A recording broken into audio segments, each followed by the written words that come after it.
Is America's pop princess actually a time traveler who can alter reality? We can only hope so.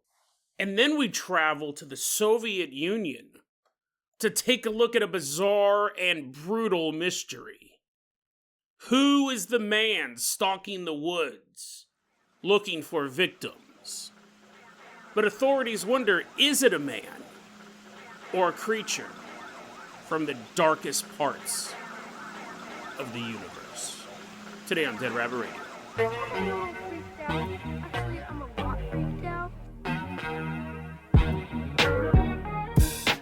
Hey everyone, welcome back to another episode of Dead Rabbit Radio. I'm your host, Jason Carpenter. I'm having a great day. I hope you guys are having a great day too. I hope you guys are having tons of fun doing whatever you're doing. Long-time listeners of the show go, oh, Jason sounds like he's stuffed up. I wonder what he's sick with this time. I still got a lump on my tongue, a little ulcer. Not like you guys, you're making food right now. You're like, damn it. You're getting ready to eat some hot tomato soup with little tiny crackers in it. They look like ulcers. But someone who doesn't eat tomato soup, I don't know, maybe she does, but I gotta segue somehow. Walking into Dead Rabbit Radio Command, everyone get on your feet and give it up for Kelly Adams. Woohoo, yeah, yeah, she's walking on in with a big bowl of tomato soup, trying to feed it to me. Kelly Adams, aka Kelly Can't Get Right on YouTube, recently sent over a donation, a super thanks, I think is what YouTube calls it. So, Kelly, that is why you are going to be our captain, our pilot this episode. I really appreciate the financial help when you guys can give it, but if you guys can't, that's fine too. Just help spread the word about Dead Rabbit Radio. That helps out so much. Tell your friends, tell your family, tell everyone you know. Dead Rabbit Radio is your favorite paranormal show. We got a lot of stuff to cover today, man. Trust me, my voice sounds worse than I feel. Sound like a 12-year-old boy going through puberty. Kelly, let's go ahead and get this party started. I'm going to go ahead and toss you the keys to the Dead Rabbit dirigible. Everybody climb on board as she fires up our blimp from beyond. It's probably a better name. The Dead Rabbit dirigible. Everyone climb on board. Kelly, fire this bad boy up. We're leaving behind Dead Rabbit Radio Command. Fly us all the way out to Poland. Nice, leisurely ride all the way out to Poland. We're about to meet a young woman. We don't have a real name. We're going to call her Clarice. She's currently a college student in Poland. We're walking around. I always picture Poland to be really cold, super cold place. We're all bundled up. Snow's falling. We got on like those jackets with the furry faces. You know, your head sticks out of the hood and it's all furry. We look like ice climbers, basically. That's what they dress like in Poland. Mittens on our hands. We're walking around. We can't carry our school books. They keep falling. We're all, das vidania. Books are falling on the ground. I don't know any words in Polish. I barely know any words in English, but anyways, and that's Russian, but we're trying to make our way through college life in Poland. Clarice, though, has it pretty much figured out. She's sitting there listening to some music. She's sitting there. She's out like in the quad area on campus. She's sitting there. She's listening to some music. And all of a sudden she feels a tap on her shoulder. What? Huh? You take your headphones off and you turn around. Maybe it's a friend. Maybe it's a foe. Maybe it's a foe. Maybe that person who's been looking to beat you up, the college bully, finally found you. You turn around nonetheless. Someone taps you on the shoulder, right? You're going to turn around. I'm trying to build the suspense up. This first story's really, really short. I was like, it was a cold day in Poland. The temperature was 9 degrees Celsius, or however they keep track of stuff over there. She feels a tap on her shoulder, and Clarice turns around and goes, because she sees someone that no one would expect to see, especially in Poland. But if this happened to you, you're like, Jason, just get on with the story. Quit taking so long. Imagine you're sitting in college in Poland. Clarice feels a tap on her shoulder. She turns around. She goes, and standing there is Britney Spears. Oops, I did it again. I played with your heart. And she's just standing there. She's not singing, she's not dancing, she's just standing there. And Clarissa's like, oh my God, it's Britney Spears. Britney Spears, what are you doing here? Britney Spears is standing there, and she goes, what you listening to? She asks Clarice what she's listening to on her Walkman. Now, this is a recent story, or recent mental breakdown, however you want to classify it. We'll get to that in a bit, but this is a recent story. But Clarice said when I turned around, Britney Spears was standing there, but she didn't look like modern day Britney Spears, because Britney's like in her 40s at this point, I believe. She goes, no, this looked like Britney from the 2000s, like the VMAs, when MTV was at its peak and Britney Spears was on every single day. That's the Britney Spears that's standing behind her, not modern day Instagram Britney Spears. She's all pulling knives out, she's all dancing around pulling, you're like, ah! I don't know, I know, this is young 2000s era, oops, I did it again, Britney Spears. And Britney goes, what are you listening to? Clarice tells Britney what she was listening to. She doesn't tell us for some odd reason. But that's not the oddest thing about this story. She tells Britney what she's listening to, and Britney's like, oh, that's really cool. That music is probably pretty good. And Clarice is sitting there, and she's flattered that Britney is talking to her, and she's kind of puzzled of what she's doing in Poland. But aside from that, she knows something's wrong. Clarice is standing there looking at Britney Spears from 20 years ago. And she's like, this doesn't make sense. Why is Britney Spears here? And why not she? I mean, you can answer that question. Celebrities can go wherever they want. They're not like trapped in a box. But why does she look 20 years younger? And why is she dressed like she's from the 2000s? She's definitely, like, something's wrong with what's going on. Clarice doesn't ask Britney any of these questions. You know, you don't want to be rude, right? You don't want to be rude to a time-traveling pop star. Britney's standing there and she goes, so do you listen to any of my music? Do you listen to any Britney Spears music? And Clarice goes, yeah.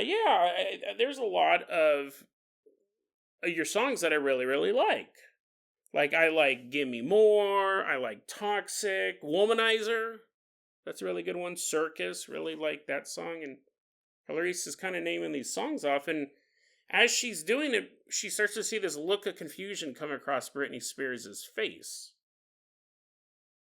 And Britney goes, I didn't do any of those songs. Womanizer? What? Toxic? That sounds more like a warning than a song. Give me more? Too greedy for me. She's all criticizing all those titles. Circus? My life is totally normal. Why would I have a song called The Circus? And Clarice starts to feel really uncomfortable. She gets kind of this feeling that comes over her that something is not right. So Clarice goes, you know what? Can I get a picture? Can we take a picture together? And Britney's like, yeah, sure, totally. So they do this little selfie thing. Click. Take a picture with the cell phone. And then presumably Britney Spears leaves. We don't know. I don't think she's still standing there emotionless at college in this part of Poland. She's just standing there waiting for someone else to walk over. Apparently at some point Britney goes, okay, well, see you later. And just walked away. Because that's how the story ends. Clarice goes, I took a picture of me and Britney Spears, old school Britney Spears. But I can't open it on my phone. When I try to get the file, it won't open up. And then I go, well, I'll put it on my PC. Maybe there's something with my phone. I'll put it on my computer. And she goes, it won't load up to my computer. I can't get it loaded up. So here's the thing. Kelly's like, what? I made a donation to be in this episode. Well, here's the thing. She posted this online underneath the Paranormal subreddit. And she posted it underneath the name Chance Scene 1310. She posted it on the Paranormal subreddit. It was titled, I Saw Britney Spears in 2024. And the Paranormal subreddit removed it. They said this isn't paranormal. This isn't paranormal at all. Before they removed it, though, a bunch of people replied, and they go, you're clearly crazy. You're insane. This could have never happened. Now, Clarice said that they did do a blood test at the doctor's office and she doesn't have schizophrenia or psychosis. So she's not crazy. Which then caused a lot of people to say that's not how you check for either of those. There's not a blood test that says you're psychotic or you're schizophrenic. And that just made them kind of jump on her more. You're crazy, you're crazy, you're crazy. The reason why I covered this story, so a couple different reasons. One, I love Britney Spears, right? I love Britney Spears. Very rarely get to talk about her on a paranormal podcast. But the second reason I wanted to cover it is, why is it crazy? This is something we talk about occasionally on the show. I call it like the leprechaun paradox, or leprechaun dilemma. I always change the name of it, but it always talks about leprechauns. If a friend of yours came to you and said, my house is haunted, and they start explaining ghostly activity in their house, if you believe in the paranormal, if you don't believe in the paranormal, you'd probably be polite and go, wow, this sounds super spooky. And then you just walk away as ghosts are attacking them. They're like, no, help me, save my soul. They get dragged into the utility closet at work. You never see them again. If you do believe in the paranormal, you go, that's horrifying. What are you going to do? Are you going to go talk to a priest or something? I don't know. It's really scary. My kids are being kept up all night. My house is haunted. If that same friend came to you and said, dude, you won't believe what happened. I saw a leprechaun at my house today. I've been trying to catch it. That's why I was late for work. It's really hard to find the end of the rainbow when it is in your house.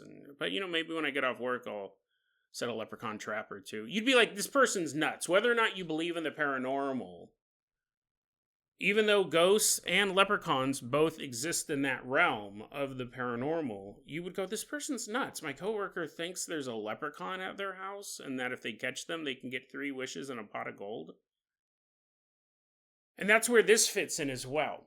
You have someone who may have teleported from the past to the present. And you could almost even kind of figure out where it was. The songs Toxic and Gimme More were on, I think it was the album Britney. That came out in 2003. The songs Circus and Womanizer was on the album Circus, which was in 2007. So if she teleported in the early 2000s before 2003, she wouldn't know those song titles. She wouldn't know those songs. She hadn't recorded them yet.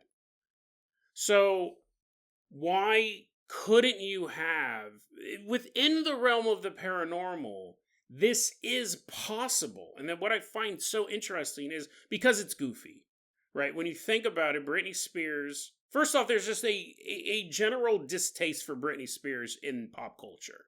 People don't like her. People don't like her music. It's always kind of been looked down upon unless you were in a certain age range or me. So the fact that they're saying they saw Britney Spears in the future, I mean, immediately it was like, take your meds, you're psychotic, take your meds, you're schizophrenic. Like, it was all of this stuff. And then eventually Paranormal just yanked the post because they said this isn't paranormal. But how is it not paranormal? A time-traveling pop star? Or just time traveling? Just if it was some guy who showed up in clothes from the 2000s. He has frosted tips in his hair. He's walking around and he goes, what's all this stuff, huh? He's walking around Poland. He's like, where am I? I just was in Idaho and now I'm here. What year is it? And you're like, 2024. They're like, that would be paranormal. I think anyone traveling into the future would be paranormal. But is it possible that Britney Spears traveled into the future? Yeah, it is. I'm a little jealous she didn't travel into my future. I'd have been like warning her. I'd have been like, listen, I know a lot about you. She's all getting scared. She's looking around for the time portal. She's like, yeah, sure. Biggest fan. Okay, and she's like walking away, disappears into the portal. I'm like, oh, I jump in after her.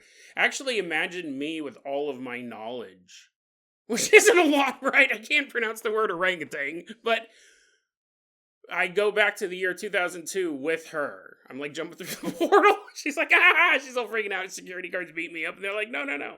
I'm here. I know everything that happens in the next 20 years. Well, not everything. All of these, they're like, what? We have this huge terrorist attack in, what was that place? Benghazi. I was like, oh yeah, forgot about that one. You could have stopped that. I'm too late for 9/11, right? And they're like, yeah, it's the year 2002. You're about a year too late. And I was like, okay, what can I do? And I could, like, tell people stuff. I could be like, I'm all forgetting it. I'm all sitting there. We're invading Iraq. I was like, oh yeah, forgot about that one. Who am I supposed to award for that one? Saddam Hussein?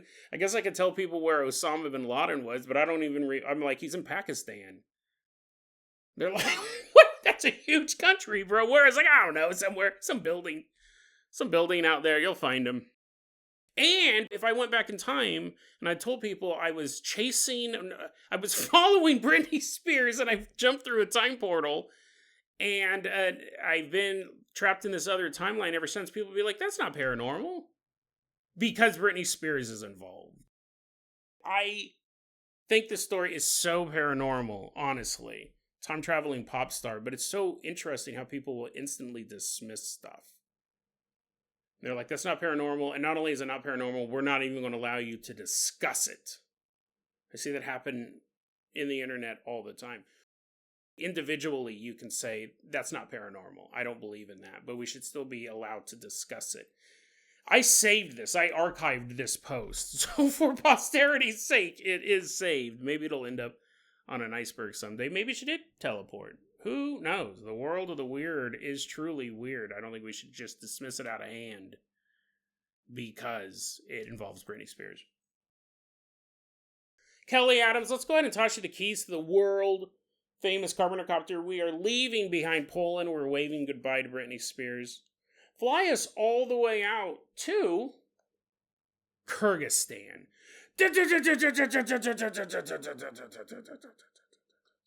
And Kelly, go ahead and hit that time travel button. We're actually headed back to the 1950s when Kyrgyzstan was still part of the USSR.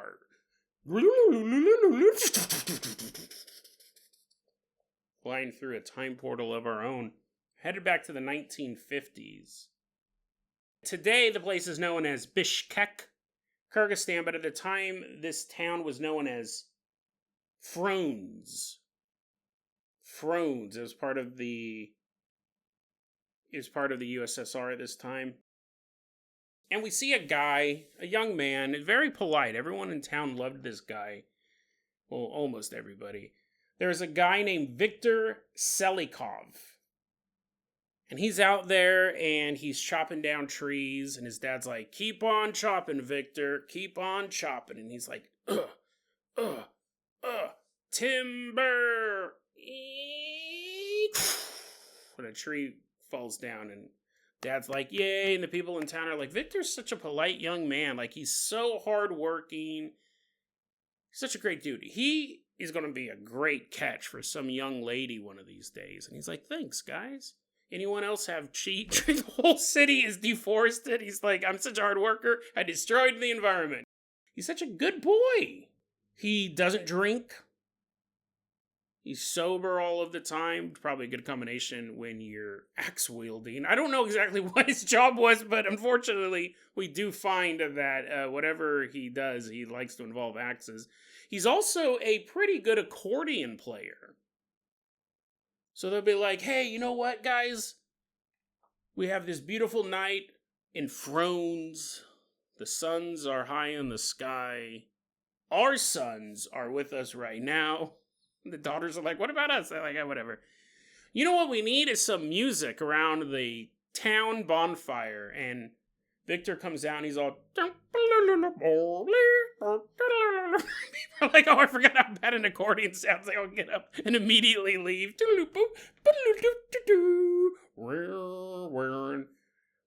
Victor was very well liked in town. He worked at a local factory. There I go. I looked a little bit farther in my notes. He'll bring his axe to work there. Hey, Victor, we don't need that here. You're working at this factory, the 8th Motor Depot. We need you to, like, build jeeps and cars and stuff like that. He puts his axe away and he's like, okay.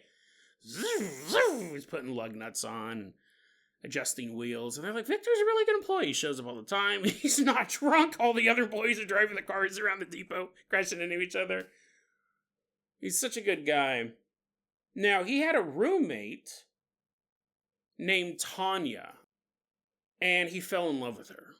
He might have fallen in love immediately. It may have been something that grew over time, but eventually he couldn't hold his feelings in anymore, and he goes, Tanya, I have to tell you, I'm in love with you. I've never been in love with anybody like this before. Like, this is true. This is pure. Will you be my girlfriend? And Tanya says, oh, Viktor, you're so good with the accordion. You don't drink, and that's a plus. But let's just be friends, Viktor. And that's good. That's good enough, right? That's good enough because I just don't have those feelings for you. So let's just be friends. Viktor's like, heartbroken. Viktor's heartbroken. At the next gathering in town, he's all playing the accordion all super slow and stuff. And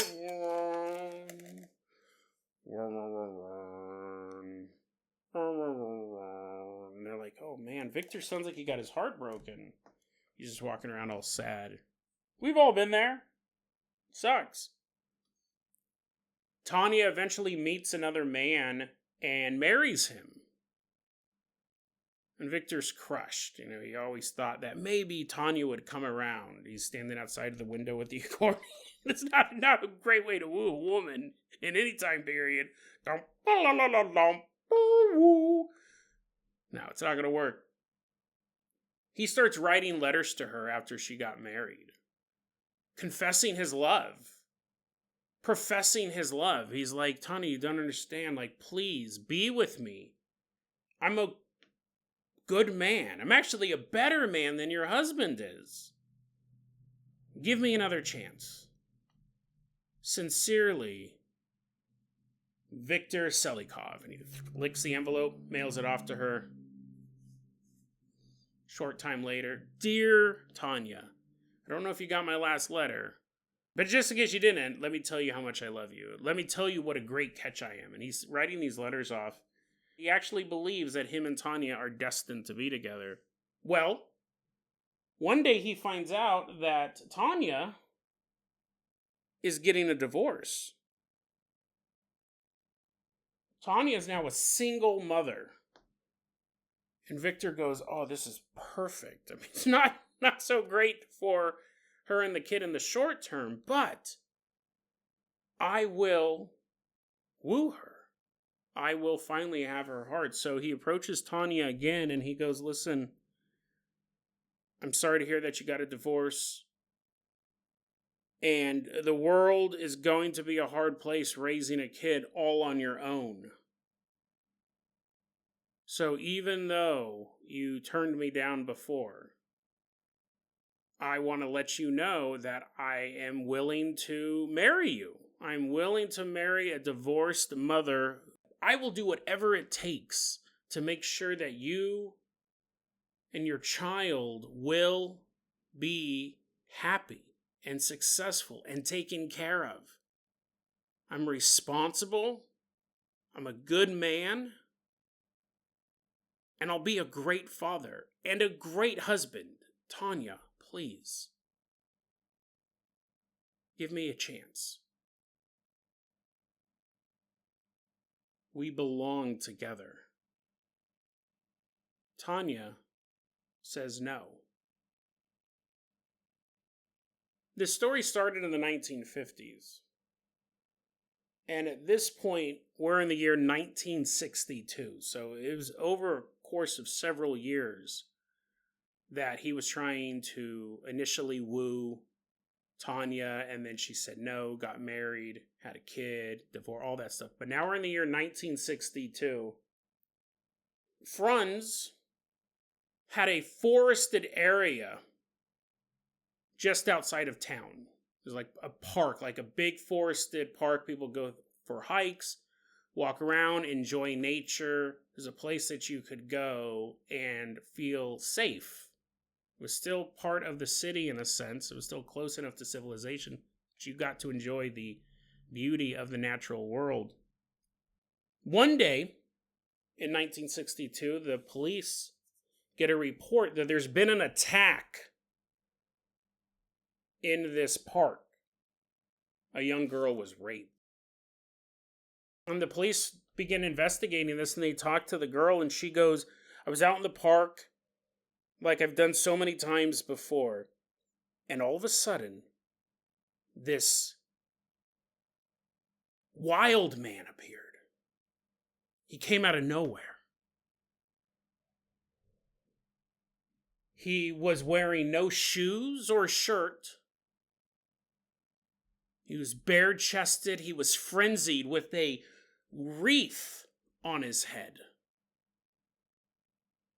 He was a wild man. It was nothing that I'd ever seen before. Something out of a horrific fairy tale. He came at me and he raped me. And the police take this report and they go, I mean, this is insane. Obviously, a rapist has mental problems to begin with, but it's not really a man, it's a beast. It's this crazed lunatic running through the forest.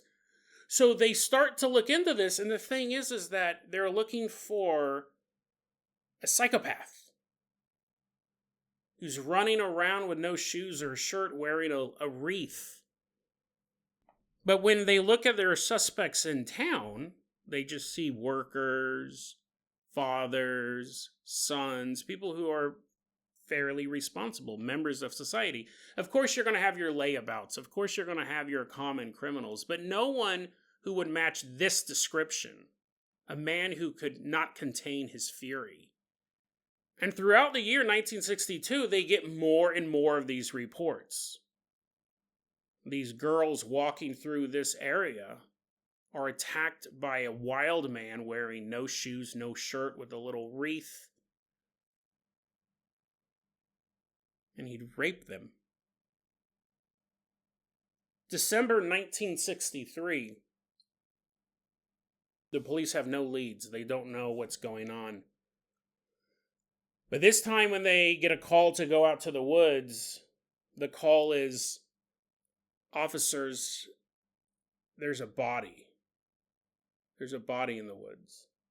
A young teacher was found raped and murdered in the forest. She was killed with a blunt object.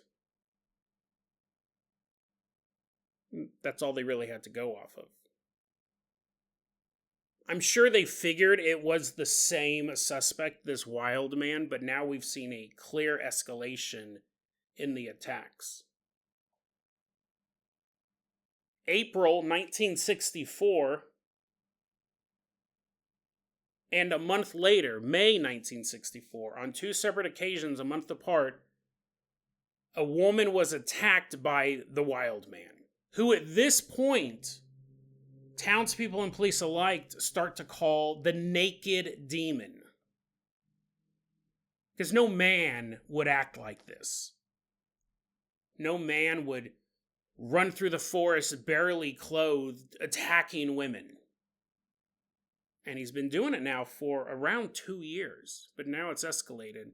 Both of these women, one in April and one in May, were attacked by the naked demon. Both of them survived the attack.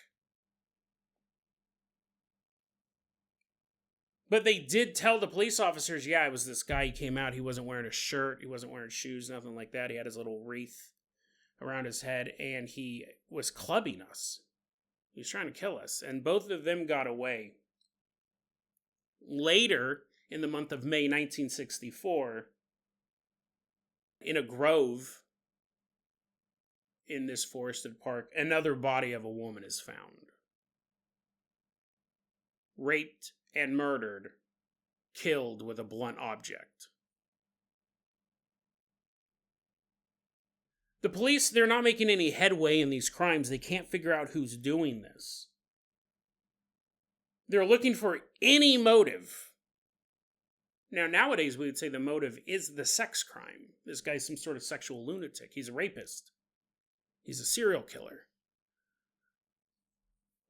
But what happened in the Soviet Union was because they put out this image that it was such a perfect utopia, there are accounts of now very famous serial killers in the Soviet Union that were covered up at the time, because that's a Western problem.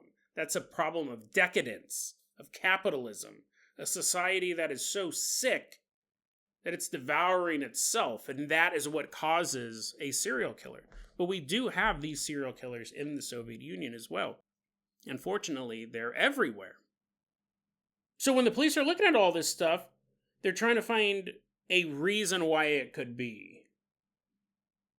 The woman who was found murdered in the Grove, the woman who was found murdered in May 1964, her name was Elena Rambach. She was 20 years old. She was last seen at a bus stop in town. And the police begin investigating this, and they find out that Elena, her parents were Baptists, which was not a great thing to be in the Soviet Union. You could be it. You'd have to kind of keep things on the down low. You wouldn't go around announcing it. But they found out that her parents were Baptists, and a previous victim was also Baptist. So the police started thinking, well, what if Elena wanted to leave the Baptist church and she was murdered because of these zealots? They didn't want anyone to leave their cult, as they would see it. So they murdered Elena. They go, in fact, what if the naked demon actually is an agent of the Baptist church? They're actually waging a war against not only people who are trying to leave the church, but just good Soviets in general. Maybe these Baptists are trying to sow discord in our community. So they're actively looking at, is this related to the church? Is this related to Baptists trying to cause chaos and clean up loose ends? And that investigation goes for about 7 months. They're putting a lot of serious effort into that. But at the same time, they go, let's be rational about this thing. That could be possible. You never know. Let's be rational about this thing. They had been doing this for a while, but they finally get through their whole list. They'd begin investigating every sex offender that they knew. Everyone who had ever been prosecuted of a sex crime or rumored to do anything like a sex crime, just, town gossip, as well as people who were tried and convicted. They talked to all of the sex offenders that they know of, real or rumored, and none of them, they believe, are the naked demon. Sickos, right? They're sickos, but they're not this guy. People in the area start freaking out at this point. At first, you just had young women being raped in the woods. Not like that's a great thing. But I think you would have, and we do this today in society, sometimes we read these true crime reports or we see these victims, and people do have a tendency to go, well, they shouldn't have been out there by themselves. They shouldn't have been out there at that time of day. And you're able to kind of make excuses. They're not great excuses. Shouldn't do that. But we do that. We do it for some crimes. Very rarely do you read an article about someone working at a gas station getting shot and you go, shouldn't have worked at a gas station. Shouldn't have been working at a gas station. Should have got a job that's not involved the 7-Eleven or working past 10 p.m. We do that with a lot of sex crimes, but we don't do it with, shouldn't have worked at a bank, got shot in the face during a bank robbery. That's what you get for working at a bank. We do it with some crimes and not with other crimes. But when Elena disappears from a bus stop, now the game's changed. He's picking targets within the city. It's not like you can go, well, they shouldn't have been walking through the Grove. Everyone else knew these reports, these young women getting raped, and then these bodies. Like, people knew it was happening. Why were they going in the woods? When Elena got picked up from the bus stop, everything changed. To the point that you had women as a whole say, we're not working night shifts anymore. The women working at the factories or the hospitals or whatever, they're like, until this stops, we are not going to work at night. And on the flip side, you had gangs of men combing the area, looking for this guy. You had vigilante actions going on. You had a youth police league that is it's not even like a reserve unit. It's basically like Boy Scouts for the police. During this time, they were given full police power. You could get pulled over by a 10-year-old at this point. They needed as much manpower as they could get to stop this. June 1st, 1964. he attacks again. The naked demon attacks a woman, but during the attack, some witnesses see what's going on. And the naked demon takes off running, and the woman is safe. June 15th,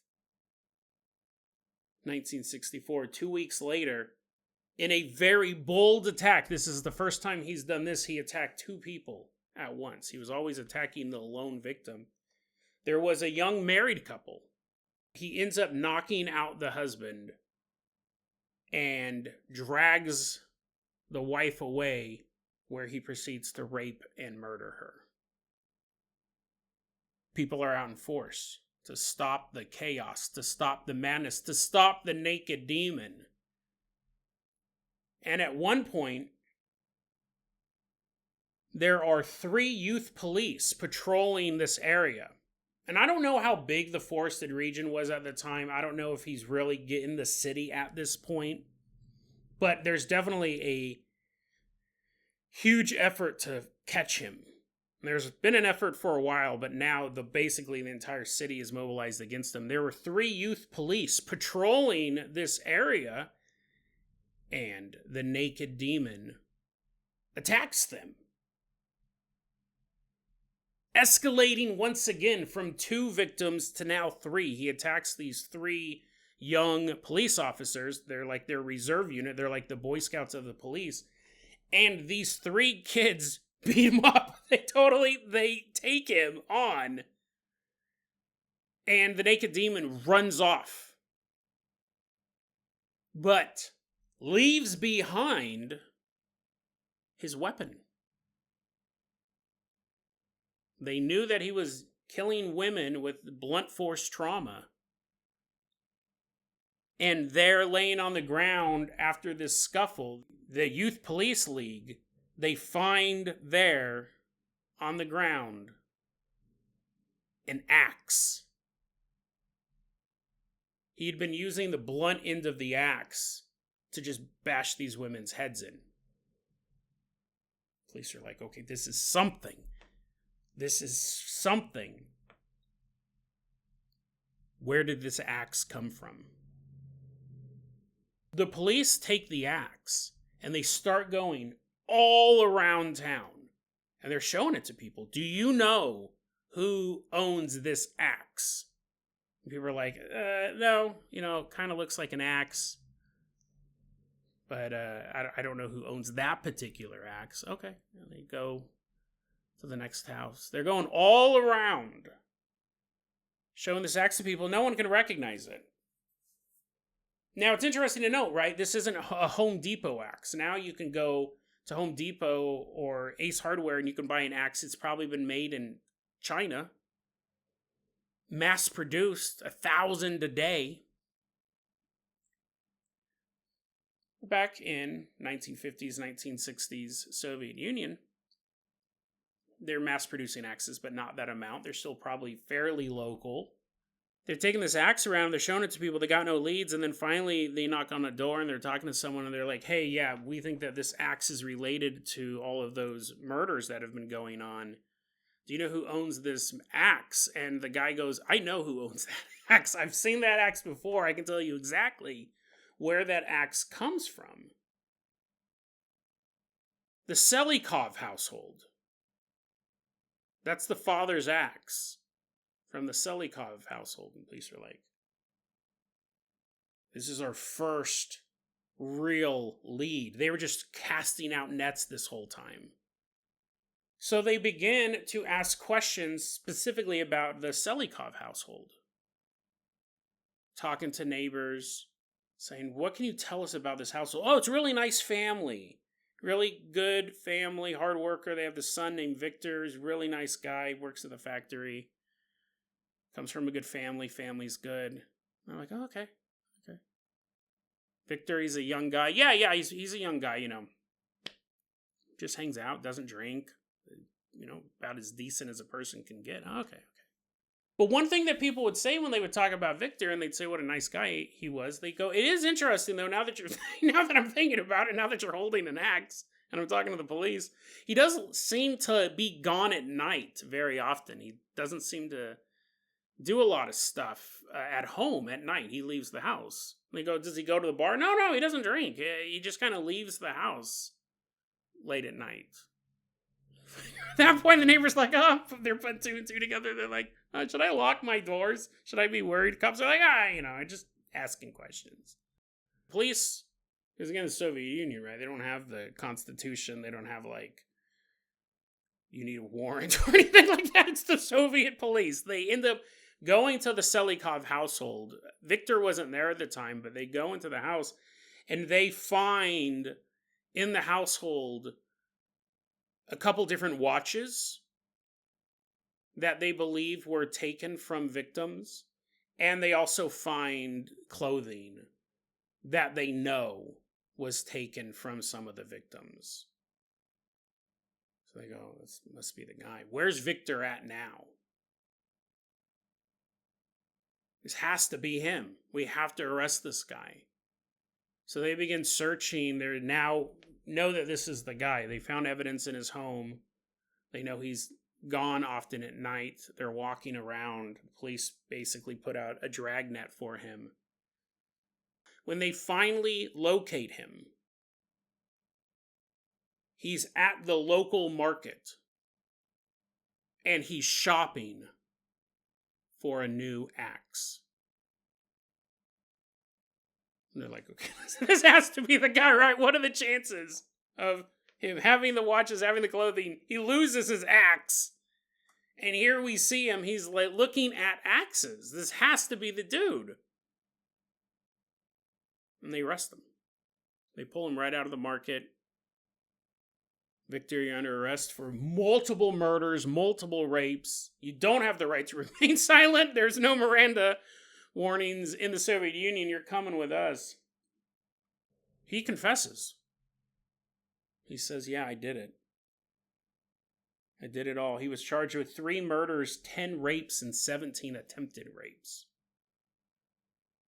The police are looking at this guy. He has such a reputation of being a nice guy around town, but now they're looking at a monster who's done these unspeakable things. One of the questions that they asked him was, why were you dressed like that? Or undressed like that? Like, what was going through your mind? And you have to wonder, because it was so animalistic.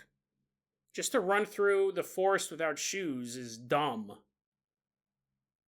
I mean, everything he did was dumb, but you know what I mean? Like, that is such an impractical movement. That's such an impractical choice to not have the shirt, to be running around. Why did you wear a wreath on your head? What was the point of all that? And he said, shock. Shock value. You know, a man can overpower a woman in pretty much all situations. There's a few where that won't work. But when you add the element of terror on top of it, it disarms you. There is a different effect that it has on you. And that's the reason why you'll find accounts of warriors who would fight naked, the berserkers.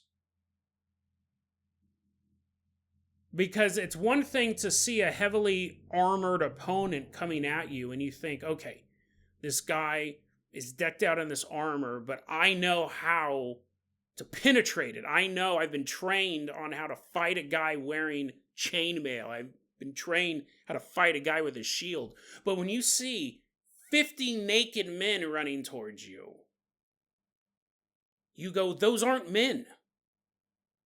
They're beasts.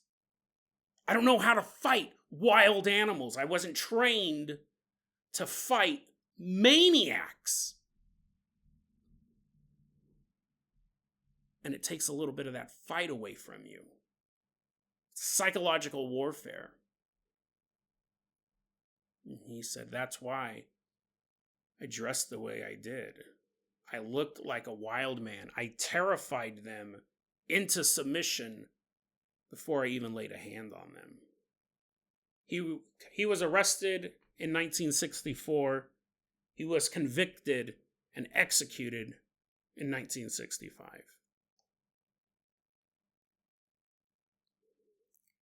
Truly terrifying true crime story. I Love true crime. I don't know if Kelly specifically would like this story, but I know Kelly follows my true crime TikToks that I post on YouTube as well, my true crime shorts. I love true crime. I hate that real people have to suffer for it. I do. My mom loves reading murder mysteries, but she can't read true crime because she knows there's true victims. But I'd never heard this story before. I actually stumbled across this story.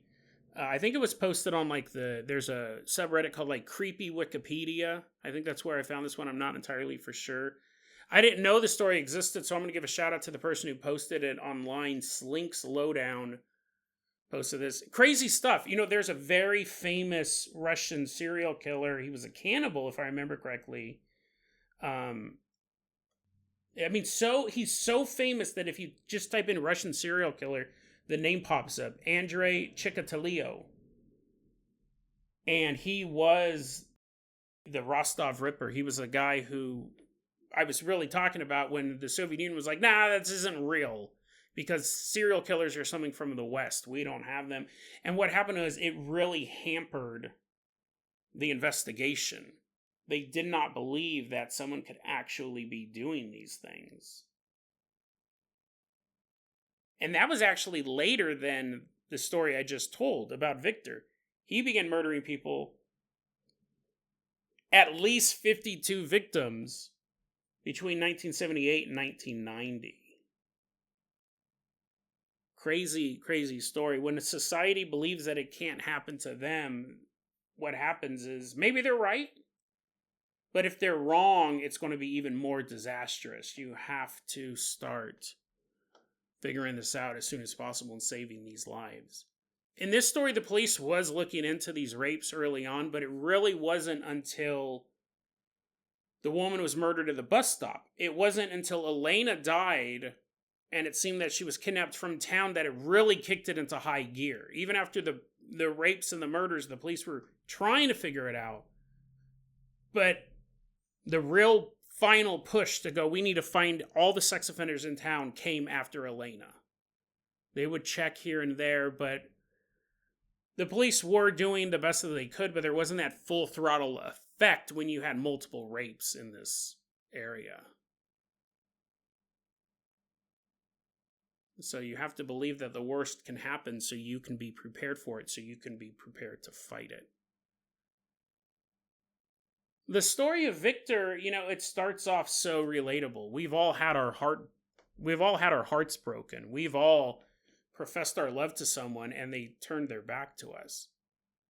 But a tiny, tiny amount, so tiny you barely show up in a percentage, of those people end up like Viktor. What caused him to do this? Was he always going to be this axe-wielding maniac, whether he won Tanya's heart or not? We don't know.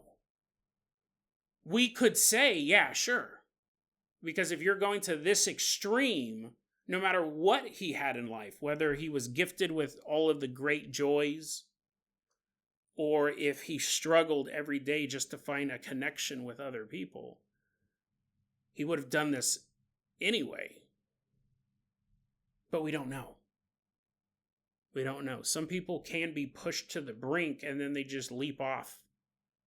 And they let the darkness swallow them wherever it takes them. Their darkest desires will be fulfilled. And some people are just born that way. Some people just have bad brains, is I think the old term. I definitely know it's a punk rock band, but it can go either way. And that's chilling part of the story as well. So many people get their heart broken, and mostly none of them ever do any of this stuff. But every so often somebody does, and we go, is it because of the situation, or were they always going to do that? We don't know the answer to that. We do know that the naked demon was brought to justice. And true evil like this shouldn't be allowed to walk on the earth any longer than it has to. And I would argue that it never has to, but you know what I mean? Do you jail him for life, or do you just put the community, the world at ease knowing there's one less lunatic on the face of this earth. But unfortunately, I think we all know at this point that no matter how many of these freaks get caught and executed, there's more of them out there. There always seems to be at least, no matter what we do as a society, there always seems to be at least one more lunatic. One more deviant hiding in the woods, waiting, wanting, ready to spill fresh blood.